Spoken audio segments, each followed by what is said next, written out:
Hello, everybody. It is me, Slotle Bea, and welcome back to another reality TV recap, where we will spill all the tea, all the shade, and all the pink lemonade on reality TV. Now, if you haven't been here before, do the damn thing and go hit that subscribe button. We do a bunch of shit on here. We do live reality games. We do reality TV recaps. We're bringing back animation for my animation people. Please stay tuned. I promise the episode is still coming. I know that some of y'all are going to hop on here and do that. But tonight, we are talking about what may be the worst new era season of Survivor.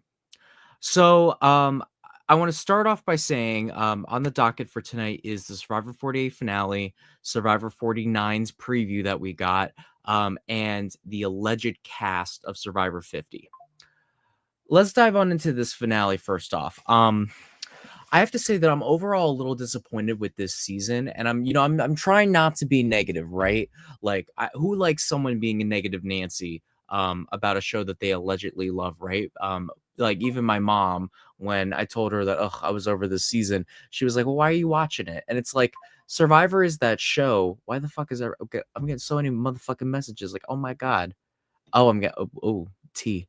Um, but Survivor's that show that I always will have a love-hate relationship with, just because watching people play the game is very frustrating to me because there's a lot of times that I can see myself in these situations and what obviously I would change. And it's even more frustrating knowing that I could be in these scenarios. Um, but what I do have to say overall about this season is it had a really strong start with Say, and ultimately, I think Say was what was carrying this season. The second that Say went home, I still think we got some good gameplay. Like Kyle and Camilla, no doubt, are two of the strongest players to ever play the game as a duo. They were an I would put them on the same level as Amber and Rob. Um, who else? Who else has been a really good duo in this game? I feel like when we talk about duos, Amber and Rob is the ones, but now I would say Amber and Rob and Kyle and Camilla. They were very strategic the entire way through.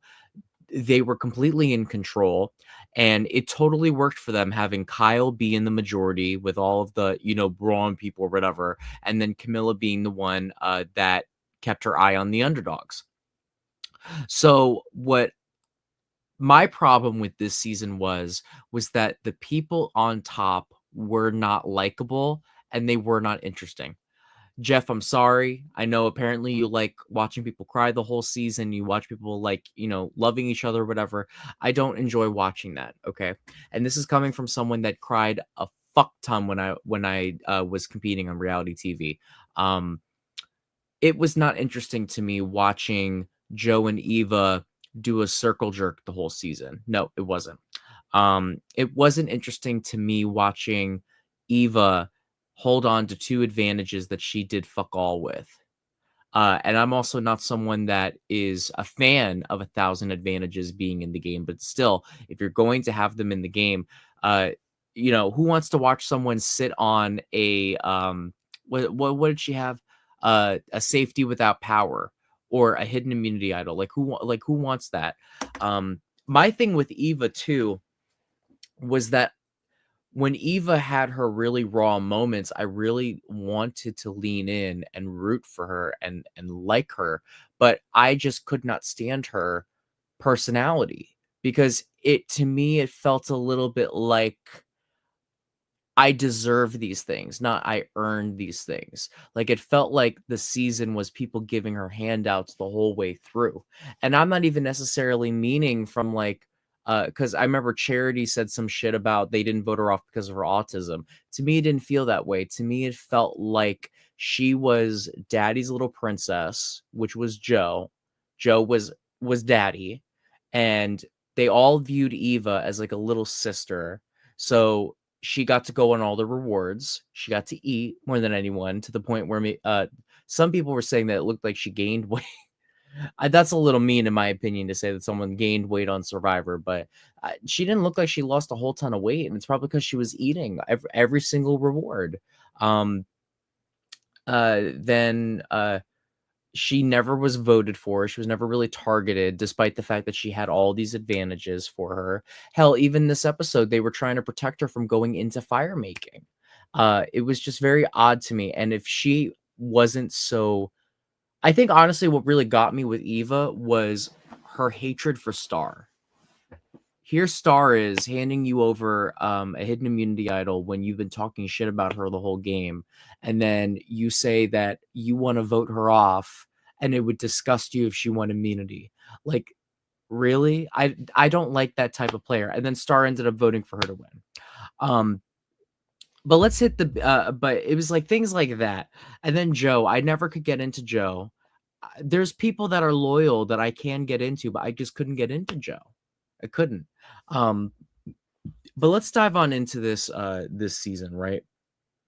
So we've got the opening of this finale or whatever. It's the same horse shit we see every time of, oh, I've fought so hard to get here, blah blah blah blah. So then you've got the situation of Shaheen is gone, and we've got two pairs. We've got Kyle Camilla, we've got Eva and Joe, and then there's Mitch right in the middle. But at this point, Kyle, Camilla are linked up with Joe and Eva, but from Joe and Eva's perspective, it's Joe, Eva, and Kyle, and then Camilla is like that plus one, and Mitch is going to be the one to cut off. The situation is the dilemma here is, do you cut off Joe because Eva already has her ticket punched into the final as long as she doesn't win immunity, and then she'll just hand the idol over to Joe. But she's got her ticket punched in. So do you take out Joe or do you go after Mitch? One thing that really got me this entire episode was they consistently were referring to Mitch as a threat. And also, did you guys catch that during the uh what was it called? The after show? Jeff was like, "Oh, who would have thought that you were, a really strategic player, like people are going to be saying that you were so strategic and so smart and all this stuff." And I'm like, "Did we watch the same show? Like, did they just edit Mitch into oblivion because he didn't do anything? Like, I'm very curious. Like, did Mitch actually play a good game and they just showed us that he was a total fucking moron? Like, what was this? From my perspective, Mitch is part of why this season sucked. There's a difference between inaction with cause and inaction by choice. When I say inaction by choice, I mean you are choosing to let the game pass you by. Inaction with cause is when you're choosing to be inactive, but it's not because you're being inactive. Like, the inaction is the action. You have a cause to be inactive. Like, uh, for example, Eva. I would even say that Eva having that safety without power and choosing not to use it um, was in her own way being, I'll give her the credit that that was strategic because she didn't need to leave tribal council at top 6 or whenever that thing expired, because it's a vote taken away. Even if she did think that, she was at risk because Shaheen was allegedly targeting her. So it's like with Mitch at top 8, that was your chance to make a move. That was your chance. Yes, you're going to have to go to rocks if you do it. That is, if, someone doesn't flip. And who knows, maybe someone would have flipped. Maybe that would have convinced Kyle to flip over to their side. We will never know now. But that was what fucked him up. And again, it was all because of Star. I don't know what this is. I don't know if they just had some beef against Star. Star, every single time she was on my screen, I enjoyed her. I thought she was a delight. I don't understand the hate for Star, but again, things don't really translate well through TV, and I know from experience that sometimes someone could be a complete fucking disaster to be around and it not be shown on the show. So who knows? For all we know, Star could have been the worst person to be around ever. I don't see it from the way she was acting, but who knows? And then Mitch. M Mitch is gonna be known for that meme of him at that watch party where he acted like he did the damn thing because David got blindsided, like he had anything to do that with that, where he did the little like, "Give me a fucking break." Um, so ultimately, they decide to send Mitch home, and I don't feel bad for him at all. You did this to yourself, you left yourself in this position, and at that point, this is where Camilla lost the game. So, what I have realized is to win these shows, you need to seriously just look at things objectively, and it's really fucking hard to do. What made me think about this was when I was playing Trouble of all things with some of my students, and I didn't want to, and I'm never the teacher that throws a board game to a kid and lets a kid win. Because in my opinion, by letting kids win, you're robbing them of the opportunity to learn how to actually play these games. These games are to help them strategize, think of problem solving skills. So I don't do that. But sometimes in trouble, I won't target a kid or I won't take them out because I know I can still win and I don't want to hurt their feelings. But then, oh shit, I get knocked out the next turn and they do it to me like it's nothing. So it's like you can't think that way. And in this situation, Camilla did not take out Kyle in the same vein of she didn't want to take his fucking trouble piece and knock him back to start because she liked him a lot. And the fact of the matter is you just need to put that personal feelings aside. And I understood what she was saying about wanting either her or Kyle to win because they deserved it. You know what? I gotta give her a little, kudos for that. Is that she was basically saying, I don't want us to be stuck with a shitty ass winner. So let me just guarantee here that at the very least, one of us is going to win this thing and we're not stuck with a Joe or Eva winner or, oh my God, a Mitch winner. I don't, I really want to know from the jury, was Mitch going to win if he was in the end? I just really want to know. Was he? Ugh. If he was, I need to know why. Why? Why was he even in contention? The math is not mathing. Okay. So they send Mitch home. Wah, wah. They don't even make it a secret. It's just like, yep. I feel like I'm noticing a trend here with Survivor recently is that the final five boot is just like all but obvious. The only exceptions to this rule is like last season was a little bit, but it was like the plan was together. It's just the only worry was that Genevieve had an idol, and then the season 45 one. But all of these new era seasons, it's like, okay, final five. It's like, all right, this is the send off. Goodbye. And then these fire making challenges, like, okay, first of all, I'm good on Samotion. I'm good. I'm good on Samotion. I'm glad we got a little bit of a break from it, but I'm good on this game. I don't need to see Samotion again, especially since I know you motherfuckers voted for that to be the 50 challenge. I already know that the casual fans picked Samotion to be the Survivor 50 challenge. So again, I don't need to see Samotion right now. Um, but ultimately they do Samotion. Kyle wins it. Kudos to him. What gagged me about this round was Camilla. Camilla, up to this point, has been playing a really good game. She's been a masterful liar, a masterful actress. And yet, at the 1 yard line, she goes up to Kyle before the challenge when he could very well win and says, you know what, Kyle? I can't sit with you in the finals. We got to take each other out. Why the fuck would you say that to him? Once again, I understand that you are friends with this person and you want to, this is your buddy, and it's very easy. I really want y'all to get this, that when you're on one of these shows, it's very easy to lose sight of your real life. When I was doing Beast games, it's obviously not the same thing because this is less people and they were out there connecting a little bit longer than I was with my group. Well, actually, no, we were connected at this point already by a month, but still, it's a little bit different. But, um, it's very easy to lose to forget about the real world and forget about why you're there. And that's why you need to be cognizant of the $1 million or the $5 million, and your family and what you need the money for at all times. But the thing is that no matter which way you cut it, you should not be going up to someone and telling them that you are sending them the fuck home if you have the chance, because unless you got it locked the fuck in, they could easily flip that shit on you. And that's what ended up happening. I don't know what Kyle's intention was beforehand. Like, I don't know if Kyle was always going to send her to fire. He said he made that gentleman's agreement with Joe. Give me a fucking break. But he said he made that agreement with Joe.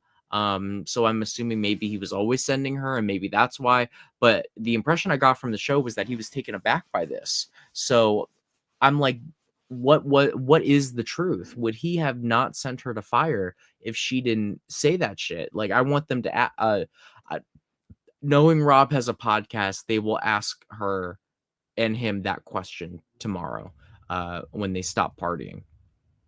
I'm curious how much partying everyone's gonna do tonight.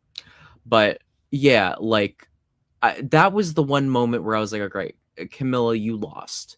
When they showed her doing that dumbass moment, I was just like, "Yeah, she lost this fucking competition." So we go into the fire, and Kyle sent.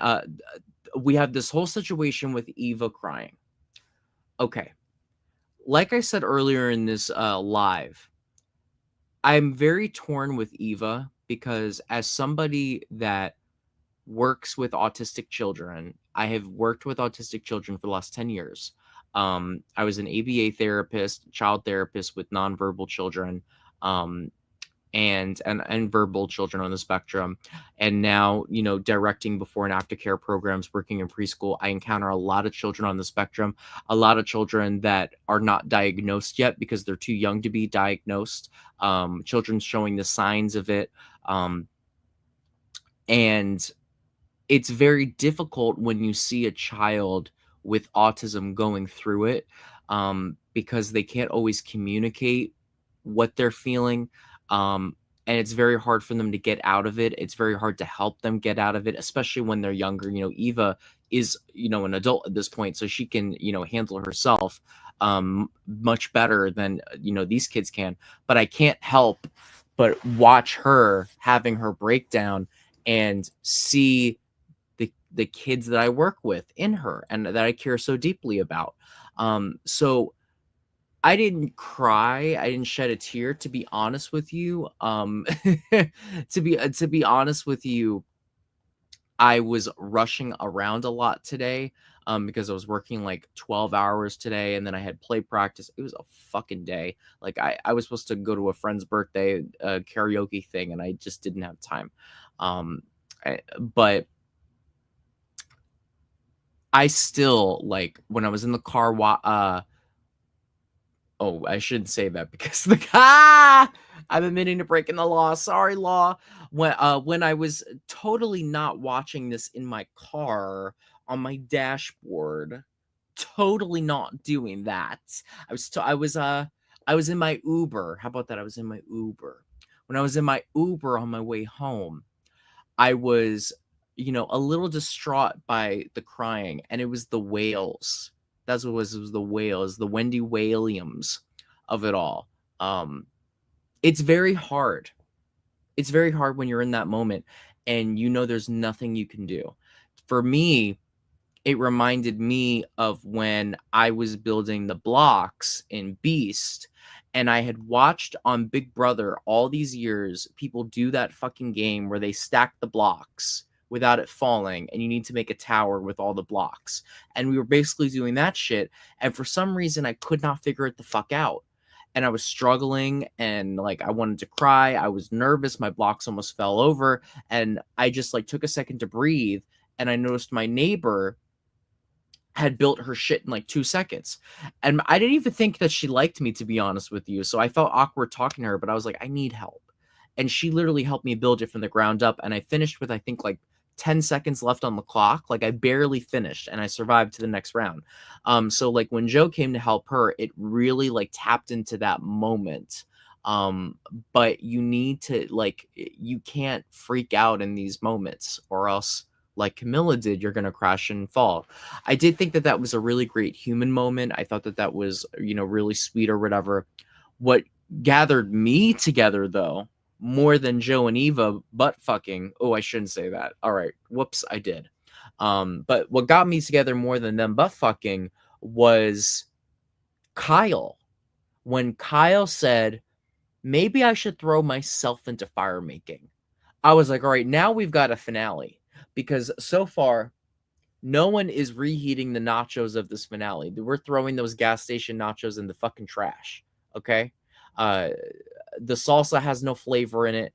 The cheese is too plastic. It's been left on the counter for too long. We're good. Hell, someone may have put gasoline in the motherfucking nachos. So, um, when he said this of going into fire, I was like, okay, maybe now something could be salvaged. But then it didn't even play out to anything. It's like, what? Like, I don't know. The way these finales are set up, because they have to rush through the episode so fast, like, there was no suspense. It's just very obvious what you're doing. Um, to keep it a buck 50 with you, they need to get rid of the fire making.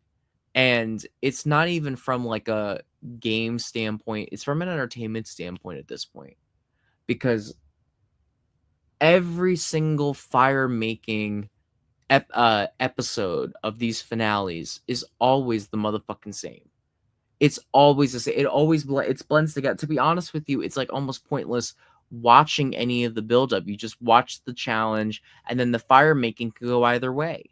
You're forcing these people to always go to fire, so it's like some of them have practiced it 1,000 times, but then some of them just can never figure it out. So we got to watch someone like Camilla not know what the fuck she's doing.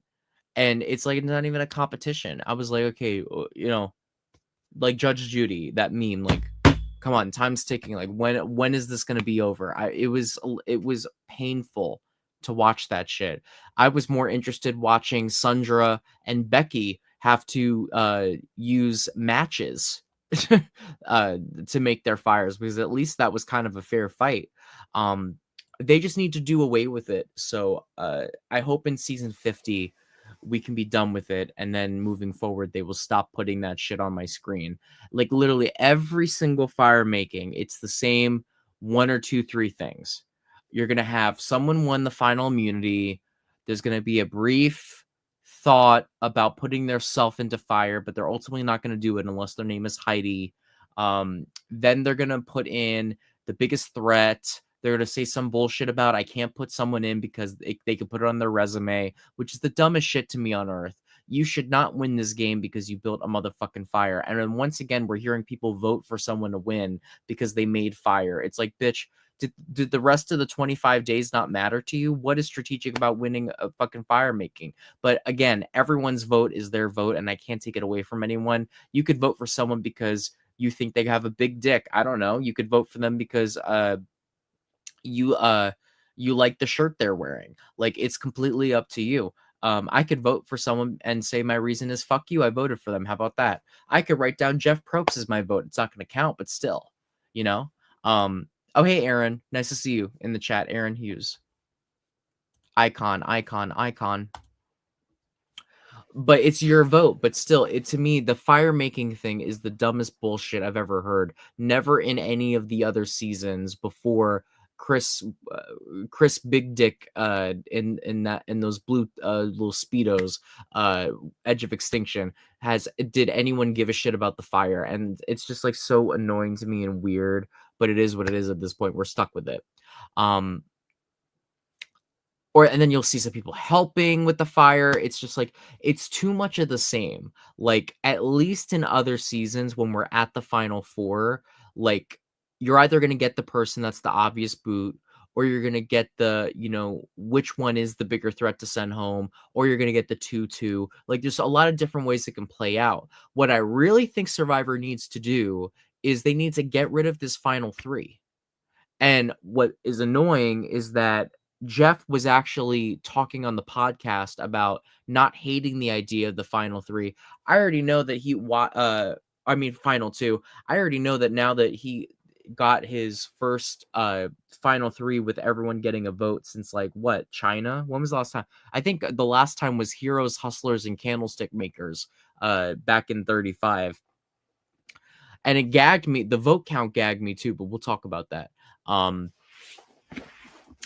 but yeah, it's just that they need to go back to a final two, because at this point you can just turn on your ally at 4 or 5, or you can just pick someone up. Like once you get down to like 5, it doesn't really fucking matter who you vote off. You're just voting based off of who you think is going to win.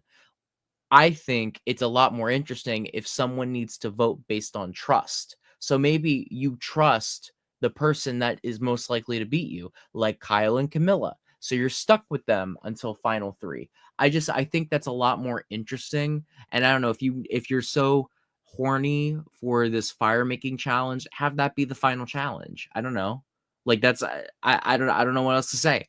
So but I'm over this fire making thing. I only want to see fire making if it's like a tie or in the final 4 or some other shit. Like that's all I want. Um yeah. So the fire making challenge was like one of the worst ever. This seriously was one of the worst. And for the first time on this show, I finally have seen someone use the strategy of blowing their fire. It's like, how long did it take you guys to realize that you could block the wind by getting your fucking ass out of your seat and standing in front of the wind so it doesn't push your fire out, or just blow on your fucking fire? Go use all your air, bitch. This is $1 million. Breathe like you're the big bad wolf and you just ate a bunch of little piggies. Okay. I never watched the finale yet, but I got spoiled on who won. But thank goodness Oomph lost. She was so bad. I know. Seriously. The fire thing never makes sense with me, because what do you mean when Cassidy makes a smart move? And it's like this too. If I win the final immunity, why am I pressured to take the necklace off? I won the final immunity. Is there no honor in winning the final immunity? What kind of shit is that?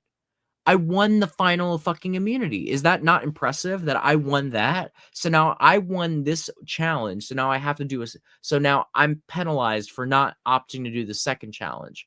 And then you completely take out any strategy from it, that maybe I want to put someone in that's a guaranteed win to take out my person. Like if I was Camilla and I won, you put Joe in there. Why? Even if you think Joe is a big threat to win, you know Kyle is your biggest direct threat, so you put Joe in there to literally smoke Kyle's ass and take the seat, because your goal is to knock Kyle out. So I don't understand all of that shit. You know, I'm not on a jury. I've never been on a Survivor jury in real life, so I can't really say, but bitch, it just is. Anyways, so the final 3 is Kyle, Joe, and Eva. And I had predicted, I think from like episode 8 or episode 7, we were probably going to get either Kyle or Camilla in the final 3, not both. And then Joe and Eva would be there as 0 vote finalists. Well, I was proven wrong, because we did end up having that combination, but everybody got votes. If you asked me what they said in their final tribal, I couldn't tell you anything that they talked about except for peace, love, loyalty, and I have a secret alliance with Camilla that everyone was shocked by, which I don't get. So I don't understand this. I don't understand how you don't figure out that someone is working with someone. And then y'all might be watching me, like some of you survivors that come on my page may watch me, or some of you backseat quarterbacks will tell me I'm backseat quarterbacking. I'm telling you right now, when we were on Beast Games, living in that big ass city, and I know that the island is not as hard to navigate as that big ass city was. I clocked who was with each other, even the people that were not together. Like I clocked that Queen had that relationship with the Avengers. I clocked who the fuck the Avengers were. No one knew who they were, and they were the big alliance that controlled the whole game. And I tried warning people, but all the people that listened to me ended up going before the top 60. But it's like you really need to pay attention when you're on these shows to who is talking. Just because someone is not spending every minute with someone, or just because someone doesn't hang out with them all the time, doesn't mean that you know all of their alliances. Hell, your someone's best alliance member may be someone that they don't have any real relationship with. Look at Allison and June on Big Brother. So I just they have no one to blame but themselves for not peeping the fact that Kyle and Camilla were working together, especially when they both voted Thomas out. Like, I didn't understand how that wasn't a blown cover. Like, Camilla voted the same way Kyle did. If she really didn't like him and her story was true, then she would have voted for Kyle. It, I don't know. But the rest of it, I didn't really, to be honest, I'm tired. I'm like half awake, but I still like I could not focus on any of the bullshit they were talking about. It was all just like loyalty, peace, love, and eat my ass. Like that's all it was. So then the votes come and we see the votes starting to be written down. Mary comes on. I'm voting for Eva because she stayed true to herself. What? And then Cedric, I'm voting for Joe because he's a dad. And I'm like, Cedric, your ass should have not been here. Say should have been here. Oh my God. We're stuck with you on the jury and you add nothing, a whole lot of nothing. Um, and then Camilla votes for Kyle. And I'm like, are we about to have a Gabler? Is this about to be like a Gabler situation where someone wins out of nowhere? What gathered me was that Eva ended up getting more votes than Joe did.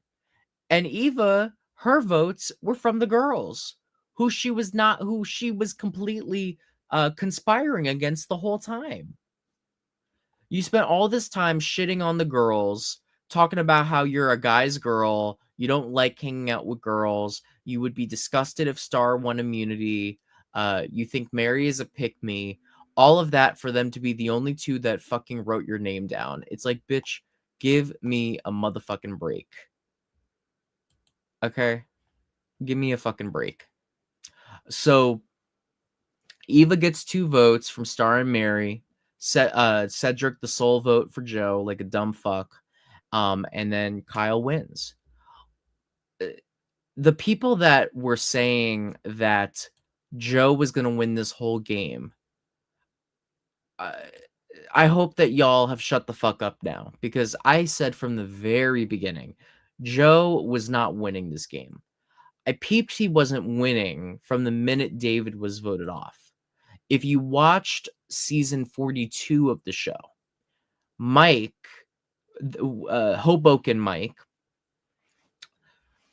he was able to go through the game by preaching loyalty, preaching this, using kind of the dad figure to make people not want to get rid of him. But in that turn, what you have to vote people off.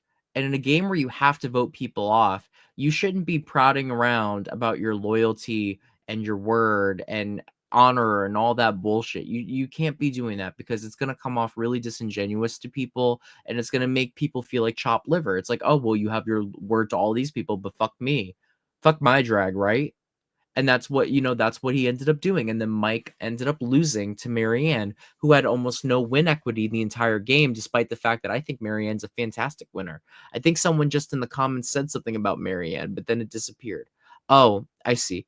Um, yeah, the recent final tribals have been. We have not had a good final trial in a while. Listen, y'all, I'm telling y'all right now, bring back old tribal councils where people can get up, plan speeches. Like, what is this? This is like a mixture of the new era uh juries speeches and then the old one. Like, let motherfuckers get up and give long speeches about their dead relatives and swear, I don't know, or like there's no iconic jury speeches anymore. Like, what are we doing?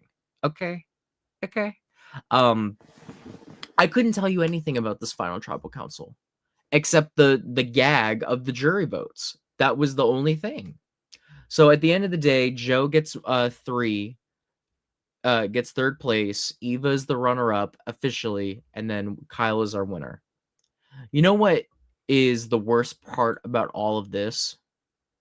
We may be stuck with Joe again for another fucking season on season 50 because he's one of the names that is popping up now out of nowhere.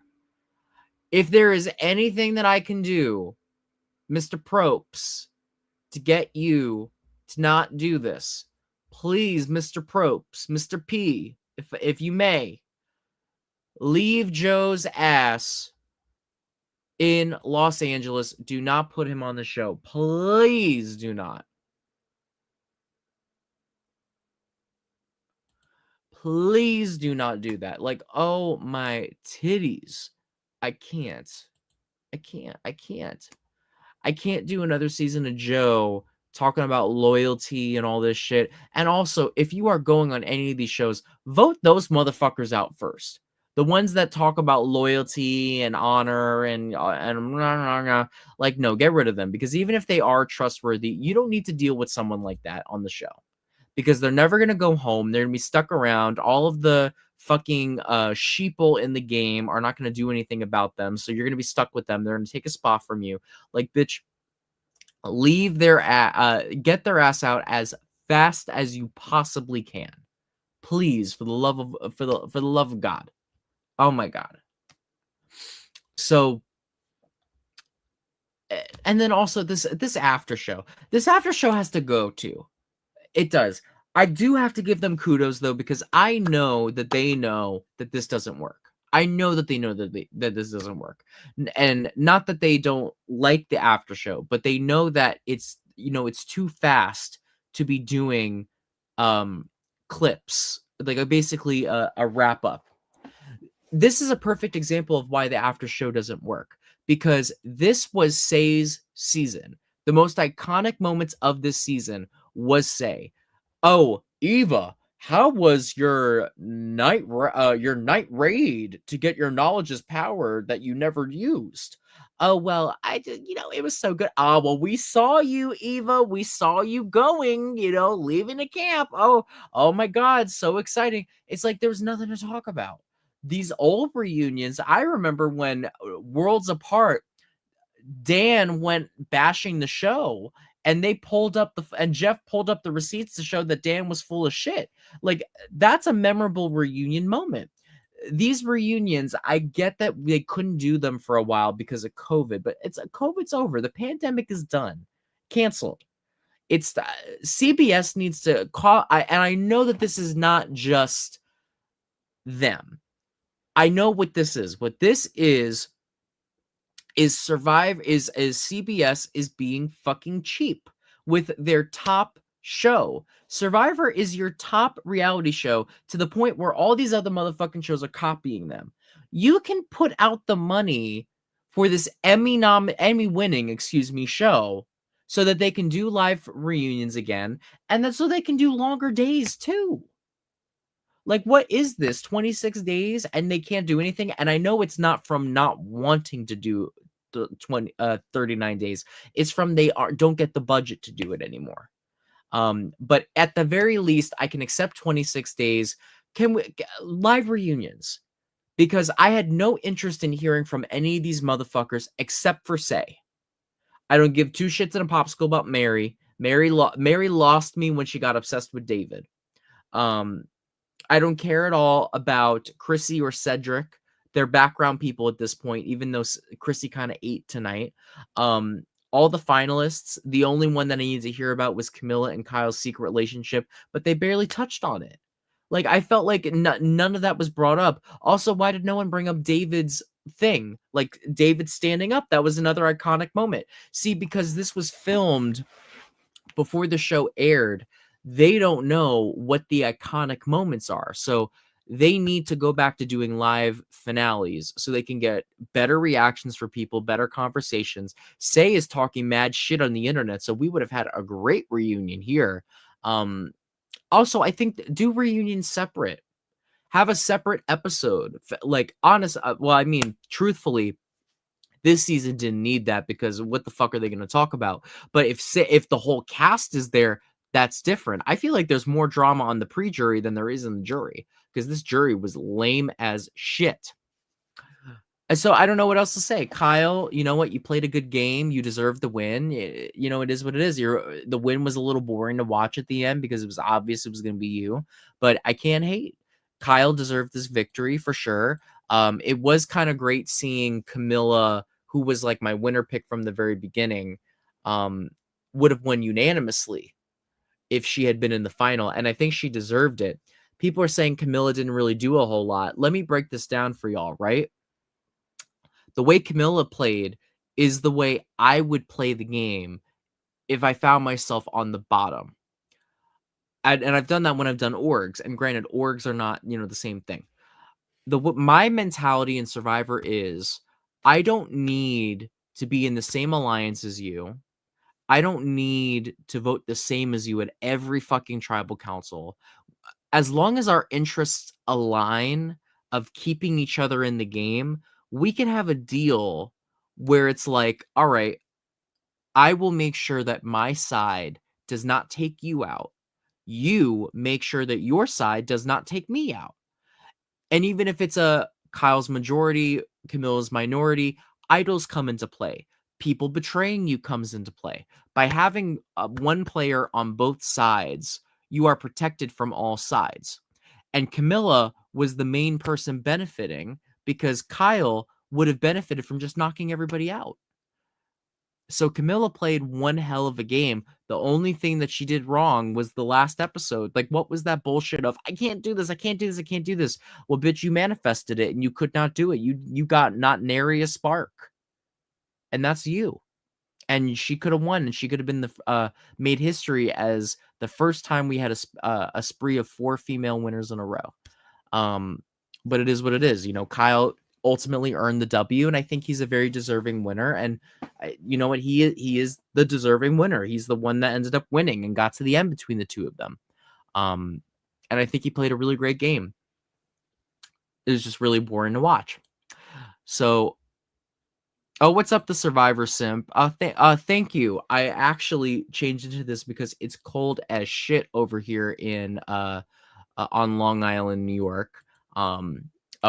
I just what's it called? I just doxed myself. Oh well, y'all don't know what part.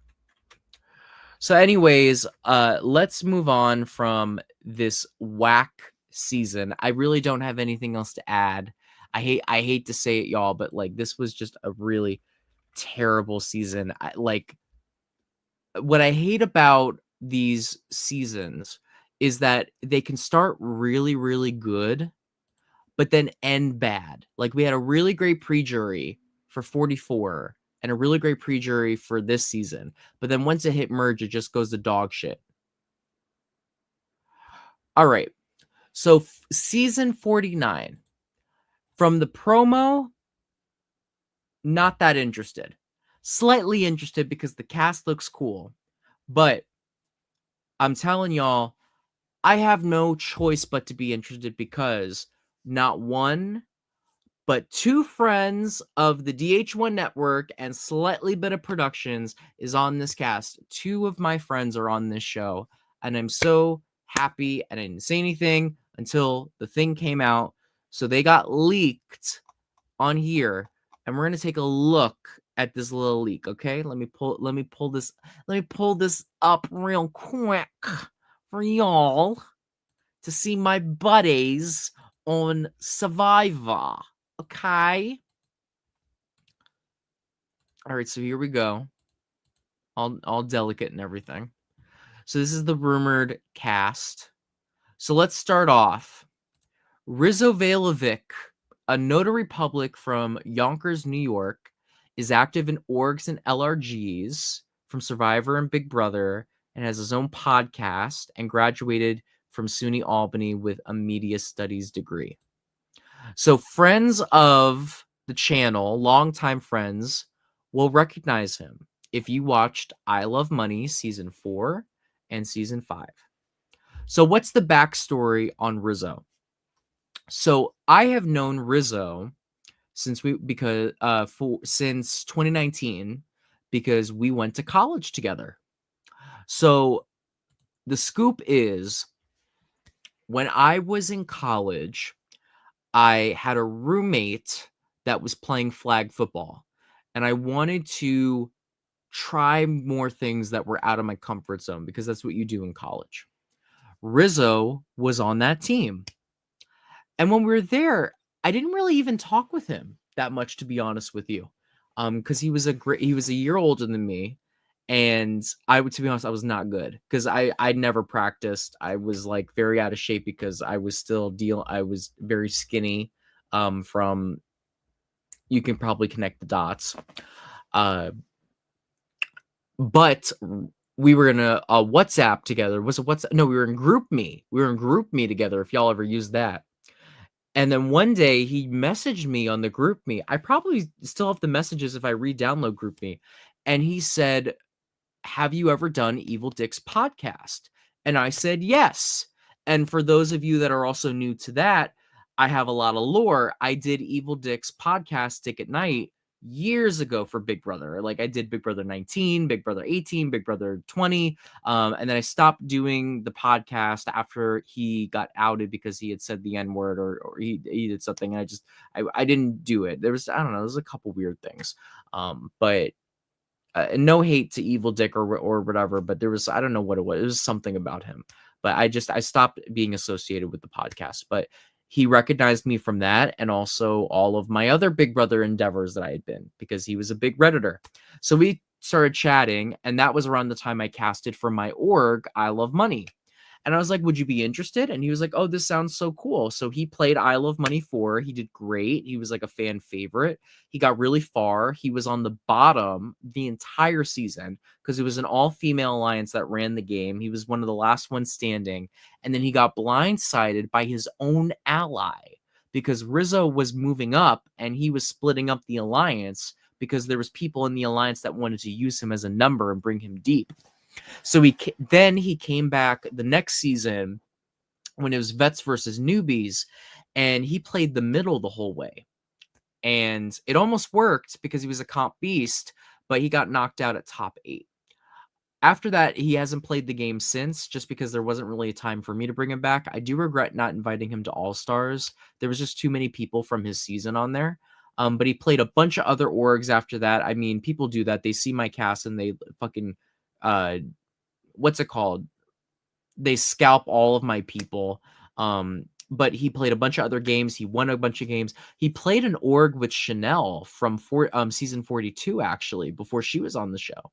And I've seen him become a significantly like better player in those games.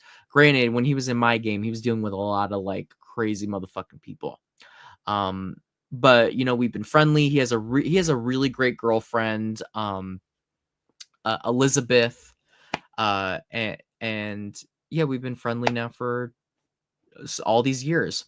And I've known he's wanted to get on the show, and I never spoke with him about my experience with the show.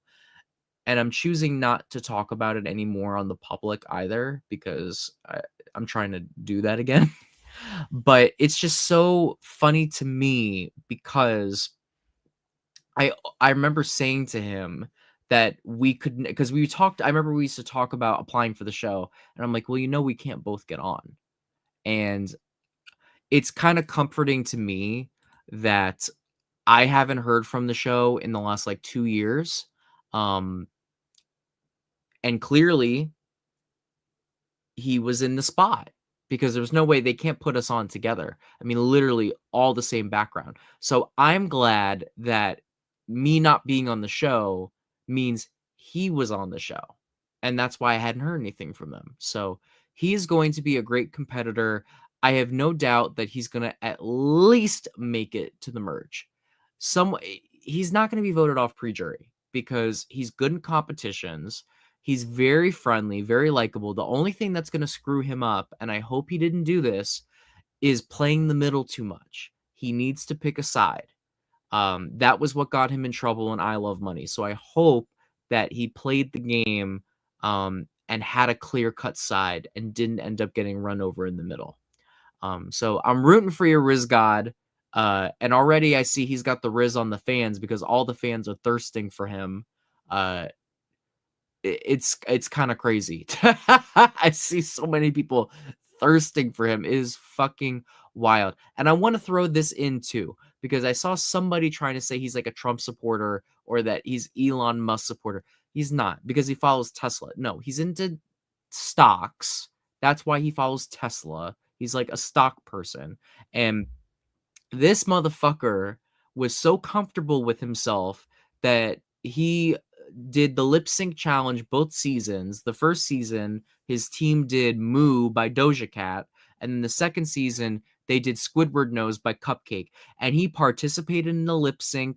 He did all of it. He twerked. Like he doesn't care. He has a girlfriend. He loves he's accepting of everybody. So it's like, don't hit me with any of that. He's a Trumpy bullshit because he's not. Okay. So anyways, good luck in the competition. I'm so excited to watch you play this game. Next up, the other person I see everyone obsessing over, we have another friend of the channel, Sophie Balderi. She's 27.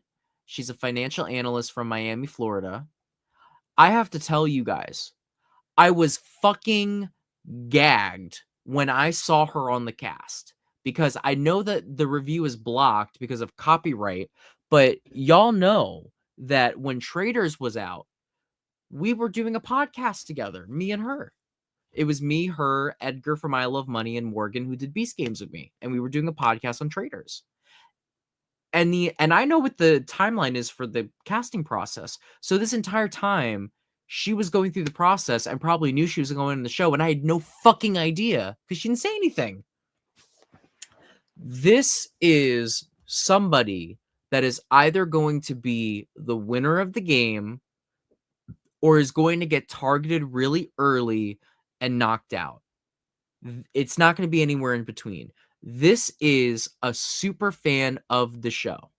This is someone that is really smart, really fucking cutthroat, and if she has the chance, is going to fuck these people's worlds up. The fact that she was able to I remember we had a very long because I was talking with her about meeting up with her in Florida, and now it makes sense to me why she was not able to do so. It makes total sense to me now. But we had a long conversation where I talked with her about like Beast Games, and she was asking me about like advice and like advice about Survivor, but like advice about what it's like being on one of these shows, like what it's like behind the scenes, like things to watch out for. And I never thought to myself, oh, maybe she's going on a show. She gave no inkling to it. If she was able to do that on like a 2-3 hour phone fucking call with me, I would imagine she's an amazing liar in person. So I'm really watching out for her. She has been a supporter of mine for years. Like watched my recaps, watched I Love Money, given me kudos, supported. And then we recently started talking and became very friendly. So I was so excited to see that she's on the cast, and I'm very excited to see all of you gays on Twitter changing your profile picture to be her. I'm so excited to see her on there. What I am curious about is that Sophie watches my videos. So Sophie, if she's been watching I Love Money long enough, will recognize Rizzo's face. So what I want to see is, will they connect on the show? They're on different tribes because she's on blue, he's on red. Will Rizzo and Sophie link up in the game and figure out that both of them are friends with me? I'm so curious about that because she might have seen him. I don't know if he would know who she is because I don't think Rizzo watches my shit. I don't think he watches my shit. At least not like that. But it would be a gag if if our little I Love Money game show over here on the DH1 network, an org, mind you, connected people on the real fucking show, or even just me connected someone on the show, it would be kind of like a little bit of like, yay, me, if I connected two people. But I also think the two of them would work very well together on the show. I think they're very similar personalities. She's a little more fiery than Rizzo is, but I think they're both very strong strategically. So I'm rooting for both of them. If you are rooting for anyone, please root for Sophie or root for Rizzo. Those are my people. Those are my locks. I didn't recognize anybody else from the cast. So I just wanted to put that out there. I'm going to do a brief overview of the other people that are, I'll do a brief overview of all the other people that are on this, on this cast. Let's do that real fast, right? So we got Sage Nichols, a therapist. She specializes in autism, ADHD. She was an alternate for 47, okay? She's queer. So she's a she, they. Is she trans? Okay, I understand this is the trans umbrella, but is she like trans, like male to female? And then she, they? Well, I don't want to transvestigate anyone. Let me not do that. That's problematic. But this is the second she, they they've had. No, the third she, they've had since Teeny and who was the other one? Evie. Well, you know what? I'm always gonna root for my therapists. I'm always gonna root for my queers. Washington, very different. I don't remember hearing anyone from Washington. And autism and ADHD, that is not an easy field because you get underpaid and overworked. So good for her. Oh, she's a veteran. I just read that part. Amazing. Okay, next person, the other Sophie. New York. I got, my native New Yorkers. I got to root for my New Yorkers. 2 New Yorkers thus far. Very good. And what is she? History of Sports Bra. She hosts a podcast. Oh, another podcast. 2 podcasters from New York. Okay. She works at Strategy at YouTube. Okay, don't care. Jake Latimer. I'm telling you right. I know. Oh, he's from Edmonton. Oh, this is a Canadian. Tasmanian, Australia. Oh, so he's the Tasmanian Devil. That would be that had to be his nickname. All right, we got the Tasmanian Devil over here. All right, Taz the Devil, I just don't care about you and your shit on the head haircut. Let's move on. Michelle, a fitness instructor from San Diego, but originally from Texas. She has a very pretty smile. She has a degree in psychology and did track and field at a Christian university. Okay, please don't be a holy roller. And a client partner at Yelp. All right. Well, let's give her a Yelp review of to be determined. Your smile gets a 5 out of 5, but your game, I don't know yet. This guy, oh my God. No offense to him, but when he first spoke, I fully thought it was a lady. He has such Ross Matthews energy, like looks like a lesbian, but it's like a gay man that looks like a lesbian. And I say that with all the love in my heart because I already love this guy. It's gonna be so fun. Is he they maybe? No, this ain't a this ain't a he they. I need to stop transvestigating. I promise I'm not trying to hurt anyone's feelings. I love all my people. A global events manager from Toronto, another Canadian. All right. He's been to all 7 continents, including Antarctica. Good for you. Oh, he's a fashioner. Yeah. All right. In his 30s. We don't know yet. All right, Jeremiah. I think you're a lot of fun. I hope that you do well, and I hope you make a few bob and do a good job. Oh, her. I loved her. In the video, the little preview they did, I loved her. I thought she was fantastic. Oklahoma, the least educated state in the country. Oh Lord. But she's a graduate student from there. Okay. I don't know if I'd want to say I have a master's from Oklahoma, but I guess this is where we're at. Oh, she worked for oil. Okay. Well, I like her. Anyways, moving on. Big nose. Ooh, I need to stop. I can't do that. I can't do that. Oh my God. I was about to say he looked like one of Snow White's 7 dwarves. Let me not though. He's Alex Moore. Oh, he's a Democratic representative. I'm so sorry. He's fighting the good fight for the Democrats right now. Another journalist from poli sci. A lot of similarities. Oh, he's gonna get it along with Rizzo because they both did study journalism. Sorry, Alex Moore. You seem like a good gentleman. Um, I hope you do well. I hope that you don't disappoint me. Oh, who's this? Ooh, Izzy. Izzy from Big Brother is on the show. JK. Another New York City. I need to stop making fun of these people because New York City in the house. She's a regulatory, don't give a shit. Good luck to you. Butch Power. Savannah Louie. Oh, very ooh, ooh, ooh. She is pretty. A former journalist. Look at all these journalists. Okay, they clearly don't care about diversity in occupation. Because look at this. We got social media specialist, journalist, or former journalist, excuse me. Communications director, same field. Marketing, I don't really count that.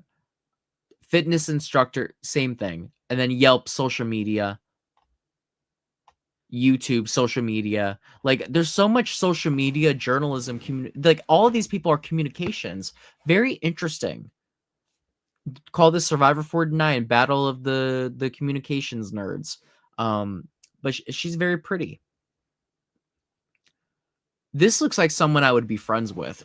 Like this looks like I can't say that. But this looks like every like like a twink and a redhead. You know that song? Name a more iconic duo than a twink and a redhead. Like like y'all know what I'm gonna say, right? Like she looks like the ultimate like gay person best friend, like gay person girlfriend. She's great. I like that. Social media specialist from Wakefield, Massachusetts. Oh yeah, gay to the gay. She in Massachusetts. That's the gay capital of the universe. She has her own podcast called Doing the Most. Oh, this is absolutely a gay hag. I don't want to say the F word, but this is absolutely a gay hag. She graduated from Bentley. I didn't even know there was a university called Bentley. Marketing and minor communication. We got all these communications up in this house. But I like her. We got a 50-year-old woman in this house. Okay, here we go. Oh, I noticed her. I liked her hair. She looks like Angie Rockstar from Big Brother. Oh, and look at this. She is a rock singer. Trashy Annie. Oh, I would have fucked heavy with this bitch. Oh, I would have fucked heavy with her. Trashy Annie. Oh, and then if I vote her off, you see, if someone has a nickname, I'm calling them the nickname all day, every day. And I'm going to say all of it. Trashy Annie. You have to. I hope she has the cat ears on the island. She's a biochemist and an ER doctor. So that's the gag. She just released a new single. All right, Trashy Annie, I'm going to have to check out your thing. Jawan Pitts. Jawan Pitts. Why does it low-key sound like Choke on Pitts? Like, am I the only person that keeps on hearing that? I swear to God. I don't understand these last names. Pitts. I don't like who wants to have the like Pitt is bad enough, but Pitts. Okay, a movie director, another entertainment communications person, but he's a movie director. He recently directed and co-wrote Before 4 p.m. Oh, and he worked with Jamie Foxx and Cameron Diaz. Oh, look at you, Jawan Pitts. Well, good for you. A law student at UCLA. YouTube ad formats. This is all motherfuckers in social media and shit. Did they just like go to YouTube and like Google all of their people that they were going to put on this season? So that's what is this everybody? We have 2, 4, 6, 8, 10, 12, 14. That's 15. So we're missing 3. We're missing 3 of them. Yeah, well, I hope I didn't make any of them mad if any of them came here to watch my thoughts, but those are my thoughts thus far. I don't know any of you. I did like what I was hearing in the intro. I hope that this is a good season. I'm telling you right now, we need to be fed. I'm fucking hungry. I'm hungrier than what was that? Lisa? No. Liz? Liz. I'm hungrier than Liz was on I'm pissed.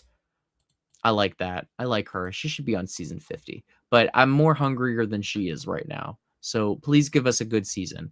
The new era has been, I'm not going to lie to you, it is kind of nice not playing in the new era because the new era has been like, ooh, it's been a chore. It's been a little bit of a chore. I'm ready to move. I'm ready to move on. Um, I hope that the 50s give us something better. Maybe a little bit of the new era stuff that I like, maybe a little bit not. Um, oh, I know Aaron, but he's honestly 38. I was nowhere close. Like I didn't realize how far off I was. I forget you've been with me a really long time, but nowhere close compared to 45. Um, so I guess the last part of this is let's dive into this season 50 cast. So I am a patron for a certain individual that has a lot of info. And thus far, we have been given a list of who is on the cast for 50, but we have not gotten names. What we got was season numbers and um what was it? Season numbers and what's the name? And genders. That's what we've gotten thus far. So what I'm gonna do for y'all, just for you guys, is I'm gonna break this down and I'm gonna tell you who I think the cast is based on these leaks and what who I think these leaks are referring to. So let's go over to this little brand steal that I opened up. So I'm using the template from whatchamacallit, from All Stars, the first All Stars. I'm guessing this is an 18-person cast. If it is, I'm a little disappointed. I'm sick of 18-person seasons. I get they have to do it because there's only 26 days now. But I'm sick of 3 tribes of 6. I want something different. I want something new. Or at this point, it is new. But I'm guessing it's only 18 people. So as of now, there's the list of people that are 99.9% confirmed are the ones they're most confident with. The first one is a season 2 male. So let's break this down. Season 2 male. I feel like that's very obvious. Jeff Varner. Just kidding. It's obviously Colby Donaldson. Oh, let's find him. Okay, here we are. So we got Colby Donaldson. He was on Australian Outback, All Stars 1, and Heroes and Villains. So it's been 15 years since we've seen him on the show. Colby Donaldson being on 50 makes total sense to me. He's an icon on the show. He's one of the original fan favorites. I feel like if you're doing an all-star season, you need someone from the very, very, very, very beginning. And at this point, season 2 is more iconic than season 1. It's been long enough that I think it does warrant a return from him. His second performance on the show sucked, but I think that his hero and villain performance warrants another return. And he's much older now. He's much different. I mean, I think he was in his like early 20s, his first go around, and he came back and they said he was the old man, but now he's really the old man. So I like the idea of him coming back. Then we have season 10 female. At first, it said season 9 female, and I was like, Eliza, but it's season 10 female. This is also a very obvious one to me. This is the return of Stephanie LaGrossa. Here we are. Okay, Stephanie LaGrossa. Stephanie has not been back on Survivor in quite a while. Stephanie actually was supposed to be a coach on season 25 Philippines. Originally, the idea for Philippines was they were going to bring 3 iconic women to lead the tribes, the same way that instead of the medevacs. But then Jeff infamously said the quote of, "Oh, we don't have enough colorful women characters to use," which is total horseshit. He could have used Stephanie. Granted, I think at the time, Sandra, I don't think they could have gotten Sandra, or they would have wanted Sandra at the time. Though I do think Sandra was almost on Blood versus Water. So maybe they could have gotten her, but they could have used Stephanie. They could have used who else is someone they could have used from the early Courtney could have been brought back. Um, hell, put Amanda's ass in there again. I don't know. There was a lot of options they could have. Sheehan would have been great. There's a lot of people they could have brought back for that, but Stephanie, I really liked her on The Traitors. If you didn't see her on the first season of Traitors, I highly recommend it. She was great. So I'm very interested to see her play again. This has been a long time coming. But what really is going to make this interesting is this lovely lady, Suri, is also going to be on the cast. Suri and Stephanie did Traitors together, and Suri had to murder Stephanie in the Traitors. They were really close, and I think they are still really close. So now I'm curious if Stephanie's going to try getting her lick back on Suri. Um, people are very conflicted on Suri, but I do think overall everyone is happy to see her. I get that Suri has been on a lot of shows recently. She won the Traitors. She went on Big Brother. She's on Australia versus the World right now for which is Survivor as well. But you've got to remember that the last time she was on this show, which a large population of the people that watch Survivor just watch Survivor. They don't watch all the other stuff. The last time she was on this show was 2017. At this point, Game Changers is 8 years old. That's insane for me to say that it's 8 years old, but that's the truth. So it's been a very long gap since she has played in this game. So I do think her coming back is very warranted. And mind you, she was voted off with 0 votes against her. I'm hoping for Suri that she gets a chance to play. She's not knocked out immediately. We need an icon like her on the season. I hope there's no old player, purge like the first time. And I have confidence that she'll do well. Next person on this cast is a season 13 male. So that's Cook Islands. I've heard a couple of things. I've heard Ozzy. I've heard Jonathan Penner. I heard Yule's name. The most consistent ones I heard, though, was Penner and Ozzy. But it's looking like this is going to be Ozzy's 5th run. Okay, people are confused by this. Ozzy is just loved by CBS. Jeff basically said it in Game Changers during the preseason interviews that CBS is the one that pushed for Ozzy to come back for Game Changers. Now, would I say Ozzy deserves this casting spot? I wouldn't say he doesn't, but I wouldn't say he does. My thing is, Ozzy has played the game exactly the same way all 4 times he's played. He has now said he wants to change it up.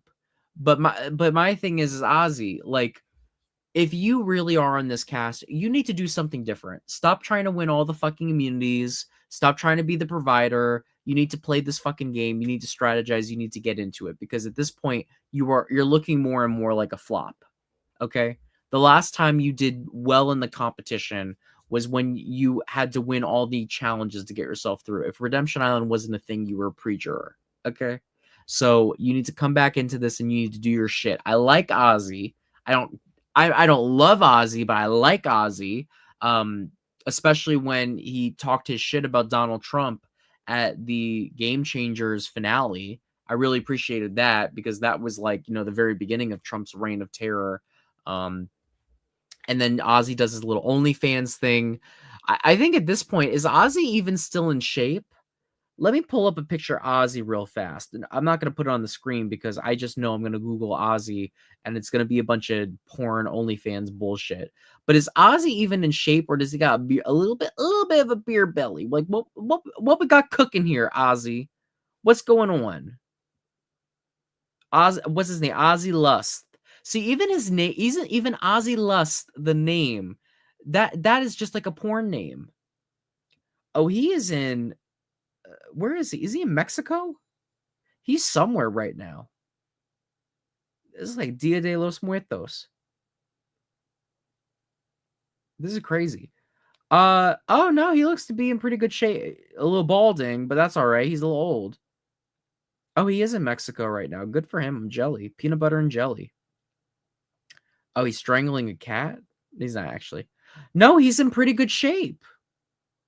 All right, Ozzy. Well, he has to be, I guess, to, uphold his porn career. Very good. Very good for you. I mean, I wouldn't have anything against him if he was out of shape, but no, he's still got it. So he can be the comp beast of the season. He actually looks more in shape now than he did when he was on the last season. I will say though, he needs to cut the hair. He needs to go back to the hair he had the very first time he played. I don't think long hair looks good on him. I don't. Sorry to say. Sorry, Ozzy. So he is the fourth person on this cast. The next one, I don't know because it says season 17 through 25 male. The name that I've heard the most consistently and that makes the most sense to me is, oh boy, the return of Benjamin Wade, coach. Now, people are saying him, but I have a different opinion. I need to see the specialist return. Part of me thinks that the reason why this name is 17 through 25 and not just the season number is because it's going to be very obvious who the person is if you just say Redemption Island, season 22. Because the only male on season 22 that is ever returning to Survivor is either going to be Boston Rob, and we all know Boston Rob is not playing on there. And technically, Boston Rob is not a season 22 player; he's a season 4 player. But Boston Rob's not coming back. Only other guy that's going to be on from that is going to be Philip. So part of me wants to say it's Coach because Coach did turn down the traders. But first of all, they have the diversity initiative, and a lot of the older players they're pulling are white. So they, if they want to maintain their 50-50, like between Ben and Philip, you should pick Philip. But moreover, Philip is more entertaining than Benjamin, coach, in my opinion. Philip Shepard, to me, is one of the most entertaining people to ever go on reality TV, period. I often go back and rewatch the very first tribal council of Redemption Island and just laugh my fucking ass off. It was the only season. It was the only tribal council that I actually enjoyed from that season. Every other like the rest of the season sucked because it was just the purple team screwing themselves over to vote off Russell, and then Rob's team sucking his dick all the way until $1 million was given to him.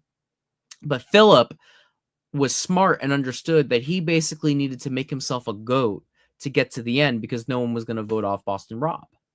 So, but at the first tribal council, he didn't give a shit and he didn't care about being targeted. And he just is going in on Francesca. It was so funny that they brought Francesca back with him for Caramoan because they wanted a round two.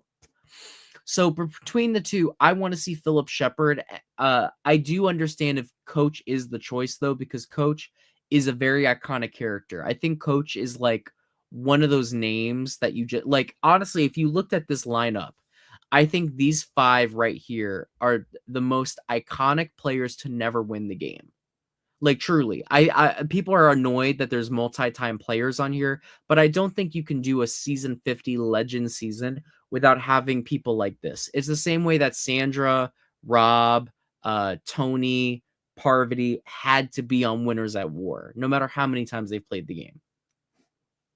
But I will say between the two of these guys, I want it to be Philip, and I'm thinking it might actually be Philip. So for now, I'm going to leave Philip on the board. In Coach's place, we have a huge jump. It jumps all the way from season 17 all the way up to 35. So season 35, we have a female. I think it's very obvious that the season 35 female is Chrissy Hoffbeck. Who else is it going to be? Ashley? No. Lauren? No. It's Chrissy. Funnily enough, Chrissy had said she would never do Survivor again, but at this point, she hasn't played the game in like 6-7 years. It's been a very long time since Chrissy has been on our screen. She's a great person to bring back. She was robbed from winning her first time. I think she deserved that win. It was bullshit the way that it was changed, and Ben was able to get it. I think if you were going to change the entire format of the show permanently, it should have been said beforehand.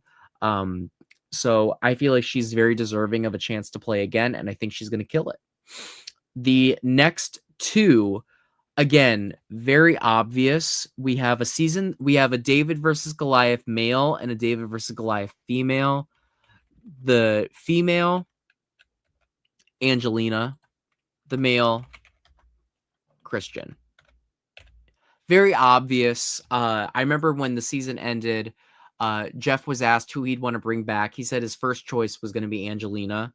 But if he said he had to pick a male and a female, it's going to be Christian and Angelina. They need to be on here. They are easily two of the most iconic one-time players. They're people that should have been back by now. They should have been back already, like a while ago. This is why we need more returning player seasons.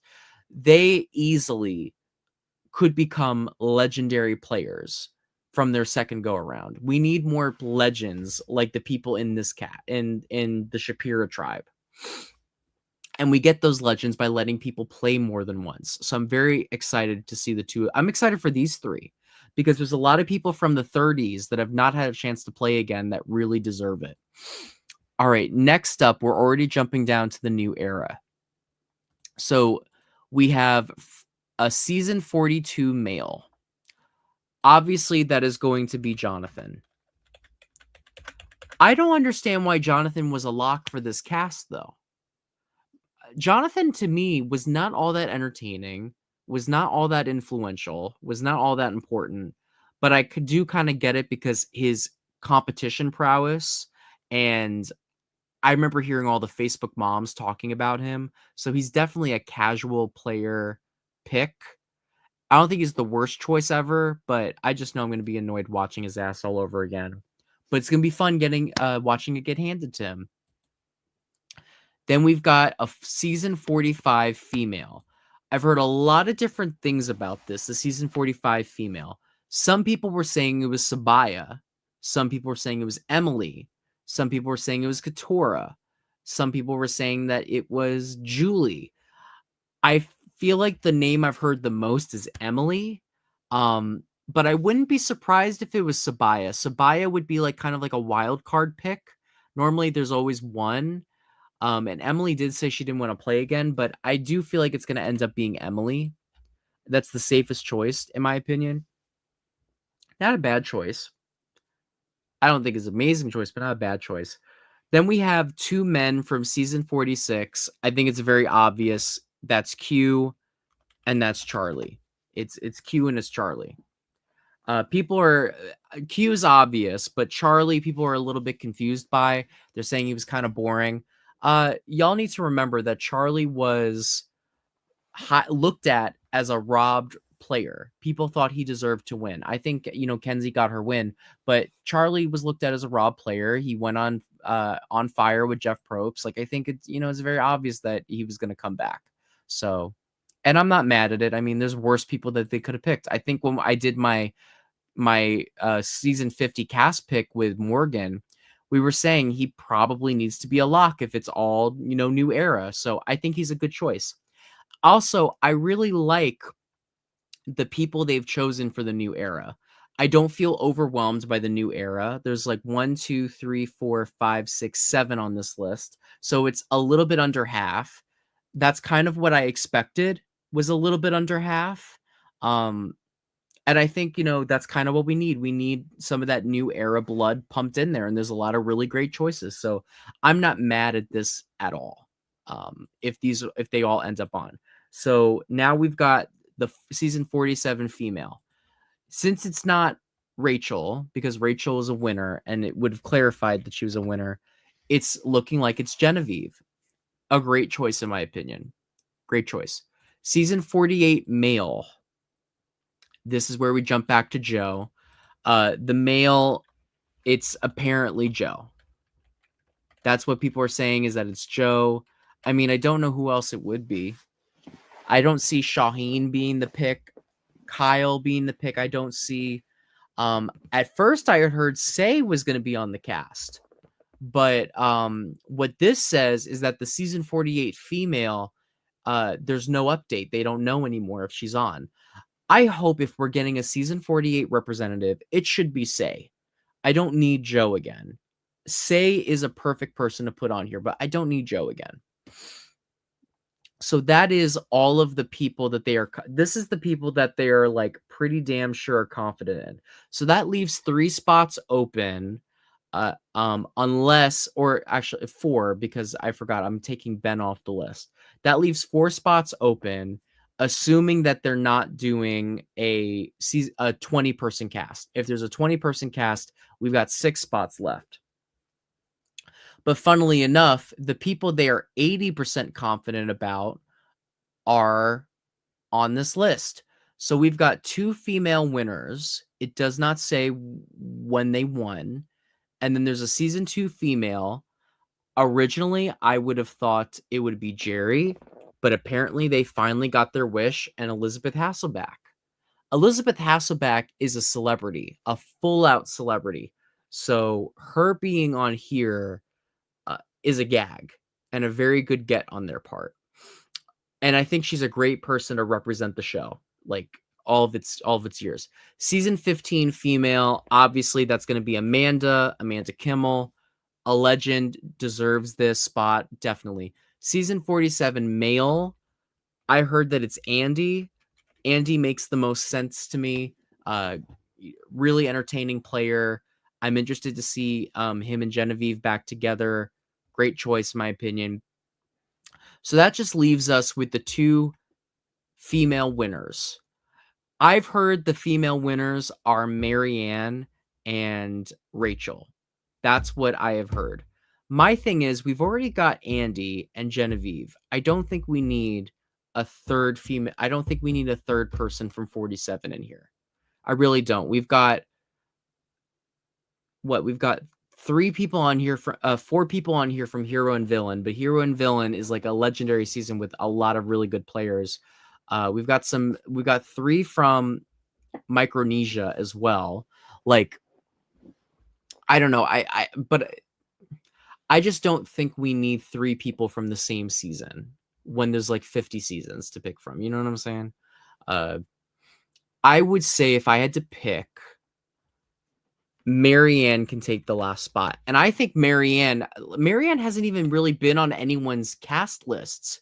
She's my favorite player. She's my favorite winner. She was my winner pick immediately. She's such a great personality.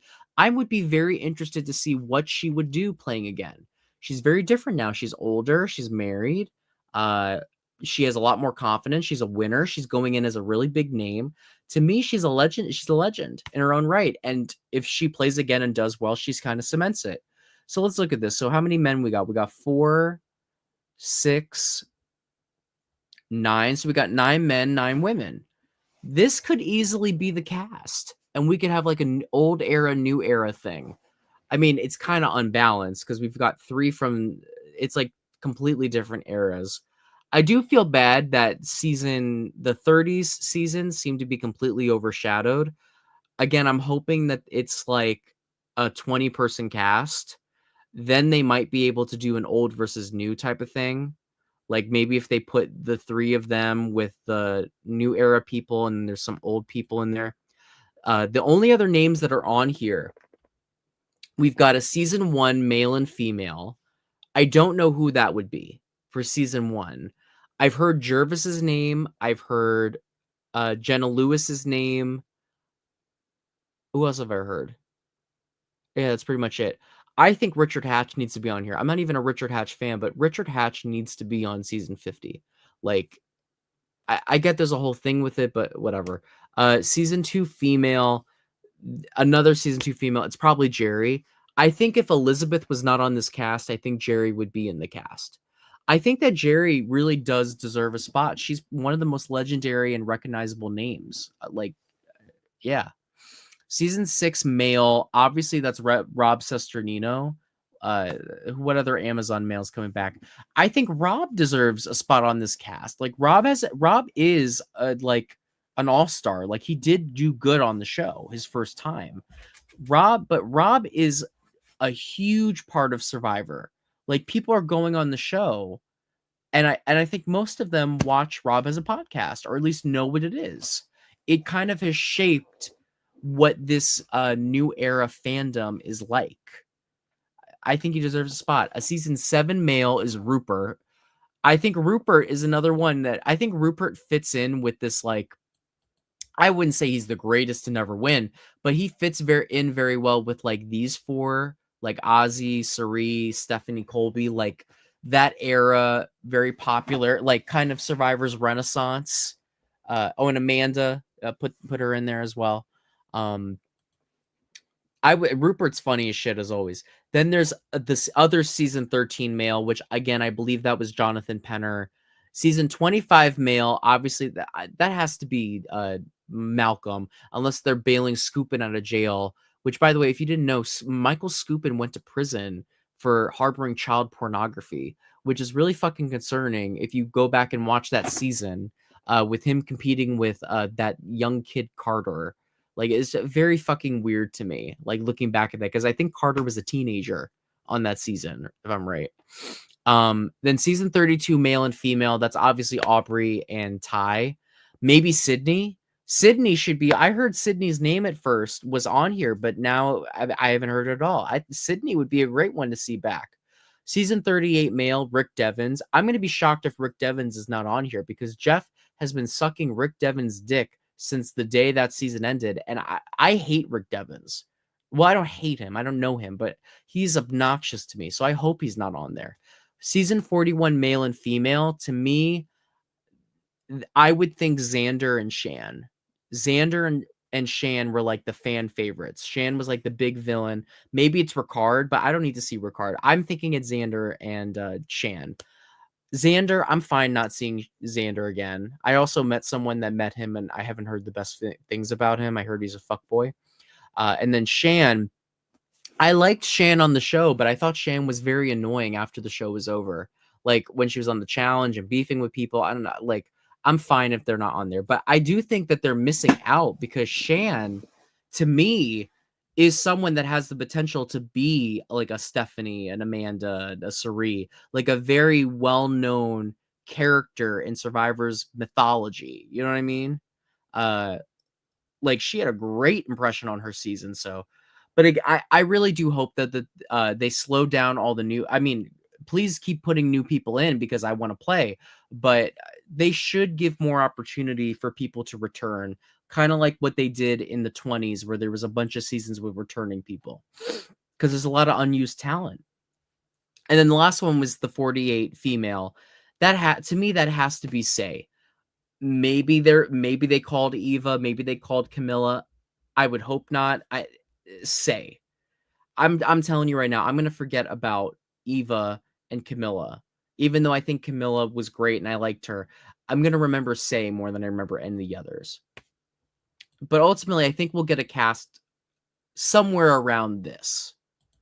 If that is the cast, I'm all good with that. I think that that's a pretty solid group of people.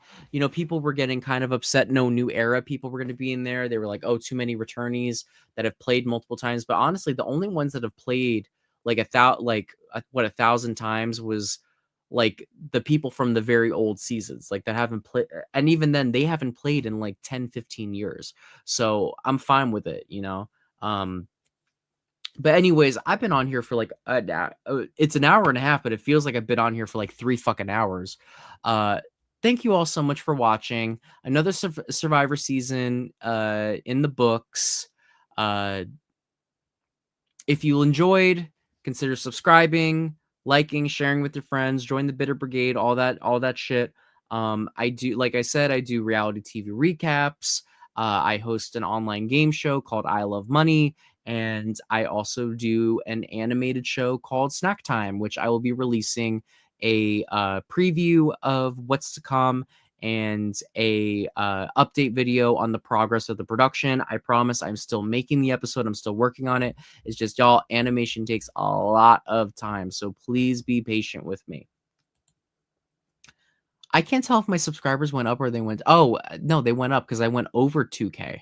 It's so weird for me seeing, my subscriber count over 2K because for so many years it was like 1.8 or 1.7, but we're at 2.14K. Very nice. Anyways, thank you all so much for watching. My social medias are all at Slightly Bitta. So if you ever want to know what I'm doing, you can go to my Instagram, my Twitter. It's all I don't really do TikTok because that's for fucking Gen Alpha douchebags. But those are all my socials. Until next time, stay followed, stay tuned, but most importantly, stay bitta. And peace out, y'all. Bye.